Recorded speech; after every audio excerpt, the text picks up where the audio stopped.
నటుడు రాజేంద్ర ప్రసాద్ ఇంట తీవ్ర విషాదం చోటు చేసుకుంది. చిన్న వయసులోనే ఆయన కుమార్తె గాయత్రి గుండెపోటుతో కన్నుమూశారు. చిన్న వయసులోనే ఆయన కుమార్తె 38 ఏళ్ల గాయత్రి గుండెపోటుతో కన్నుమూశారు. నిన్న మధ్యాహ్నం ఆమెకు గుండెపోటు రావడంతో ఏఐజీ ఆసుపత్రికి తరలించారు. అక్కడ చికిత్స పొందుతూ ఆమె మరణించారు.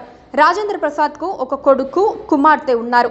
కుమార్తె మరణ వార్తతో రాజేంద్ర ప్రసాద్ కుటుంబంలో తీవ్ర విషాదం నెలకొంది. పలువురు సినీ ప్రముఖులు రాజేంద్ర ప్రసాద్ను పరామర్శించారు.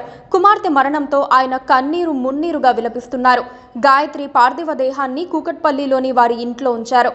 గాయత్రి కూతురు శ్వేత చైల్డ్ ఆర్టిస్ట్గా సినిమాల్లో నటించారు. మహానటి సినిమాలో చిన్ననాటి సావిత్రిగా నటించింది గాయత్రి కుమార్తెనే. చిన్న వయసులోనే గుండెపోటుతో గాయత్రి మరణించటం షాకింగ్గా మారింది. రాజేంద్ర ప్రసాద్ కుమార్తె గాయత్రిది ప్రేమ వివాహం. ఈ విషయాన్ని గతంలో రాజేంద్ర ప్రసాదే స్వయంగా వెల్లడించారు. ఒక సినిమా కార్యక్రమంలో మాట్లాడుతూ తన వ్యక్తిగత వివరాల్ని వెల్లడించారు. తల్లి లేని వారు తమ కూతురులోనే తల్లిని చూసుకుంటారని, నా 10 ఏళ్ల వయసులో నా తల్లి చనిపోయింది. నా కూతురులోనే మా అమ్మను చూసుకుంటా. కానీ నా కుమార్తెతో మాటలు లేవు. తాను ప్రేమించిన వ్యక్తితో ఆమె వెళ్లిపోయింది అని చెప్పారు. ఇన్ని రోజులుగా తండ్రి కూతుళ్లకు మాటలు లేవు. ఇప్పుడు ఇక మాట్లాడే అవకాశం కూడా లేకుండా దేవుడు గాయత్రిని తీసుకువెళ్లిపోయాడని రాజేంద్ర ప్రసాద్ కన్నీరు మున్నీరుగా విలపిస్తున్నారు. మరోవైపు గత నెలలోనే రాజేంద్ర ప్రసాద్ కుటుంబంలో విషాదం నెలకొంది. ఆయన సోదరుడు వీరభద్రస్వామి విజయవాడలో జరిగిన రోడ్డు ప్రమాదంలో దుర్మరణం చెందారు.